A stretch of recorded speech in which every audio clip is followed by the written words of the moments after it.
Good morning everyone. कैसे हो सारे लोग ठीक हो गए, मस्ती कर रहे होगे और साथ में पढ़ाई भी कर रहे होगे।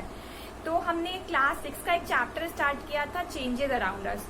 उसमें हमने ऑलरेडी 2 लेक्चर देख लिया है। हमने ये चैप्टर आपका कुछ ज्यादा बड़ा नहीं और ज्यादा कुछ इसमें है नहीं, इसलिए ये चैप्टर को मैंने छोटे छोटे वीडियोस के थ्रू आप लोग को समझाया है। बिकॉज एक वीडियो अगर बहुत लंबा हो जाता है तो बच्चे उसे नहीं देखते हैं, उसे स्किप कर देते हैं। बट अगर वो शॉर्ट होगा तो वो देख सकेंगे। यही सोच के मैंने आपके जो ये चैप्टर्स थे उसको 3 पार्ट में बांट दिया। छोटे छोटे 3 वीडियोस मैं आपको दे दूं कि आप सारे लेक्चर्स को अच्छे से देख सको, पूरे देख सको, ताकि ये चैप्टर जो होगा इस पे आपका कमांड बन जाए और आप अच्छी तरीके से इस चैप्टर को सीख जाओ। तो आज का जो लेक्चर है, आज हम इसमें एक्सपेंशन एंड कॉन्ट्रैक्शन की बात करेंगे और ये हमारा लास्ट टॉपिक होगा। ठीक है, उसके बाद हम कोई नेक्स्ट चैप्टर चूज करेंगे। अगर आपके मन में कोई चैप्टर है स्टार्ट करने के लिए तो आप बता देना मुझे कमेंट सेक्शन में, और नहीं तो फिर मैं खुद से कोई चैप्टर सेलेक्ट करके स्टार्ट कर दूंगी। ठीक है एवरीवन, स्टार्ट करते हैं हमारा एक्सपेंशन एंड कॉन्ट्रैक्शन टॉपिक से। ठीक है, तो देखो एक्सपेंशन क्या होता है। देखो, अगर कोई भी ऑब्जेक्ट है, ठीक है, कोई भी ऑब्जेक्ट है, अगर उसे आप हीट करते हो तो हीट करने पे अगर उसकी साइज बढ़ जाती है तो उसे हम लोग बोलते हैं एक्सपेंशन। क्या बोलते हैं? एक्सपेंशन। अगर मान लो कि कोई रिंग ही है, ठीक है, सपोज एग्जांपल ले लो, कोई भी गोल्ड रिंग है, ठीक है, और अगर आप इसे हीट करते हो, ठीक है, और हीट करने के दौरान अगर पहले इसकी साइज इतनी थी और हीट करने के बाद इसकी साइज जो होगी वो बड़ी हो गई, पहले इतना था अब इतना हो गया, तो ये हो क्या रहा है? एक्सपैंड कर रहा है। पहले इतना था अब इतना हो गया, तो ये हुआ क्या? ये एक्सपेंशन हुआ। समझ में आ गया? आप वैसे एक्सपेंशन समझ गए तो कॉन्ट्रैक्शन समझने में आपको कोई दिक्कत नहीं होगी। कॉन्ट्रैक्शन क्या होता है? अगर जब भी कोई ऑब्जेक्ट है, अगर उसे आप कूल करते हो यानी कि ठंडा करते हो, तो ठंडा करने पे क्या होती है? उसकी साइज जो होती है वो डिक्रीज हो जाती है, मतलब कम हो जाती है पहले के कंपेयर में। ठीक है, पहले अगर कोई किसी का साइज इतना है मान लो, ठीक है, और जैसे ही आपने इसे कूल किया, कूल करने पे इसका साइज जो होगा वो घट गया, मतलब सिकुड़ गया ये। ठीक है, तो क्या हुआ? साइज में कमी आ गई, तो ये क्या होगा? ये कॉन्ट्रैक्शन होगा। ठीक है, मेरे हाथ की मूवमेंट का आप लोग देखना, पहले इतना था और इसकी साइज बड़ी हो गई, तो क्या हुआ? ये एक्सपेंशन हुआ। फिर उसका जस्ट उल्टा करो, अगर कोई चीज इतनी बड़ी थी, अगर आपने इसे कूल किया तो कूल करने के बाद इसका साइज जो है वो छोटा हो गया, तो ये क्या हुआ? कॉन्ट्रैक्शन हुआ। क्लियर है एवरीवन? Expansion and contraction. आपके एग्जाम में क्वेश्चन आ सकता है, right differences between expansion and contraction. तो मे बी आप लोग अच्छी तरीके से अब लिख लोगे। ठीक है, अब जो है आपके बुक में क्वेश्चन है, आयरन ब्लेड जो होता है उसे उसके वुडन हैंडल के साथ फिट कैसे करते हैं। ठीक है, तो सोचो, आप लोग अपने मन में सोचो कि इसका आंसर क्या होगा। मैं आपको हिंट दे देती हूँ, ये एक्सपेंशन एंड कॉन्ट्रैक्शन के मेथड से ही फिट होता है। तो सोचो एवरीवन, अगर आप लोग अपने मन में सोच सकते हो तो सोच लो। ठीक है, आपके पास एकदम थोड़ा सा टाइम है सोचने के लिए, नहीं तो फिर मैं बताती हूँ।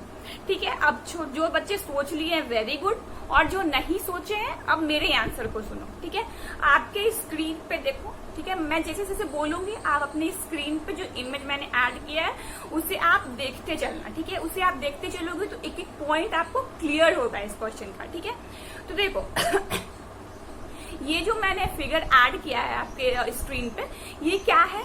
इसे डिगिंग के लिए, खुदाई के लिए यूज किया जाता है। ठीक है, तो होता क्या है? देखो यहाँ पे जो आयरन ब्लेड है, ठीक है, जो आयरन ब्लेड है उसमें आपको स्मॉल पोर दिखाई दे रही होगी, एक छोटी सी छेद दिखाई दे रही होगी। देखो एवरीवन, एकदम गौर से देखो, थोड़ा सा अगर नहीं दिख रहा है तो थोड़ा सा जूम कर लो। ठीक है, और उसके बाद देखो आयरन जो ब्लेड है उसमें स्मॉल होल है। ठीक है, और ये एक वुडन हैंडल है। अब इसी दोनों को फिट करना है इसके साथ। ठीक है, अगर मान लो कि मैं एग्जांपल ले लेती हूँ, ये आयरन ब्लेड है। ठीक है, आयरन ब्लेड के ऊपर स्मॉल पोर प्रेजेंट है, मान लो इस तरीके का ये पोर प्रेजेंट है, और यहाँ मैंने एक वुडन हैंडल ले लिया। ठीक है, वुडन हैंडल को इसमें फिट करना है। ठीक है, इसमें फिट करना है, तो कैसे होगा? देखो होता क्या है, ये जो आयरन का जो होल है, जो आयरन ब्लेड के ऊपर जो होल है, इसे हल्का छोटा बनाया जाता है, स्मॉलर रहता है ये। ठीक है, और ये जो वुडन हैंडल होता है, देखो मैं आपको एग्जांपल से बताती हूँ। अगर मान लो कि ये कॉपी है, ठीक है, ये कॉपी है और यहाँ पे जो ये वुडन हैंडल, अगर मान लो सपोज कर लो कि ये वुडन हैंडल है, ठीक है, तो वुडन हैंडल का जो ये होल होगा, ठीक है, इसका जो डायमीटर होगा वो हल्का बड़ा होगा with compare to iron rod के होल से, ठीक है, आयरन ब्लेड के होल से, सॉरी नॉट रॉड, ठीक है, जो आयरन ब्लेड का जो होल है उससे ये जो वुडन का जो होल है ये बड़ा होगा, ठीक है। अब बड़ा होगा तो सॉरी, तो ये फिट कैसे होगा? अगर मान लो कि ये आयरन ब्लेड है, आयरन ब्लेड का ये होल है, ठीक है, और ये जो है ये वुडन है, हमारा वुडन हैंडल है। अब अगर इसका साइज बड़ा है और इसका छोटा है तो ये फिट कैसे होगा? सोचो एवरीवन, ये फिट कैसे होगा? तो इसे फिट करने के लिए क्या किया जाता है, ये आयरन होल को हीट किया जाता है।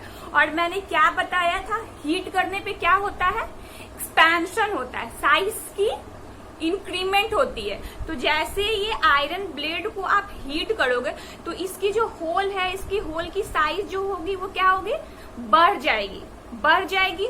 तो उसके बाद जो ये आपका जो ये वुडन हैंडल था ये क्या होगा, इसमें फिट हो जाएगा अच्छी तरीके से, ठीक है। अब क्या होगा, इसको पूरी टाइट होनी चाहिए इसमें, तभी तो डिगिंग के लिए यूज कर पाओगे ना। तो अब क्या करो, उसके बाद इसे आप कूल कर दो, पानी डाल दो, ठीक है। और कूल करने पे मैंने क्या बताया था कि कॉन्ट्रैक्शन होता है, ठीक है, और कॉन्ट्रैक्शन होगा तो क्या होगा, ये एक दूसरे के साथ बिल्कुल फिट हो जाएगा और साइज छोटा हो जाएगा। तो ये एक दूसरे के साथ क्या हो जाएगा, टाइटली पैक्ड हो जाएगा, ठीक है। समझ में आ गया यहाँ पे कैसे एक्सपेंशन एंड कॉन्ट्रैक्शन के मेथड से आयरन ब्लेड और वुडन हैंडल को फिट किया गया। ये बहुत बेस्ट एग्जांपल था आपको एक्सपेंशन एंड कॉन्ट्रैक्शन समझाने का, ठीक है। तो इसी के साथ हमारा जो चैप्टर है वो कंप्लीट होता है। एवरीवन, आपसे मैं फिर से कह रही हूँ, मैंने शॉर्ट लेक्चर्स डाला है, ठीक है, ताकि आप कंप्लीट लेक्चर देख सको, ठीक है।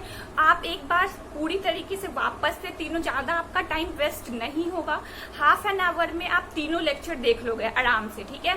तो आप क्या करना, फिर से एक बार तीनों लेक्चर्स को देख लेना, ठीक है, अपने नोट्स बना लेना, और अगर उसके दौरान आपको कोई डाउट हुआ तो प्लीज कमेंट सेक्शन में बता के मेरे से वो क्लियर कर लेना। और ये चैप्टर को बिल्कुल अच्छी तरीके से आप अपने आप में क्लियर कर लोगे। Okay everyone, thank you.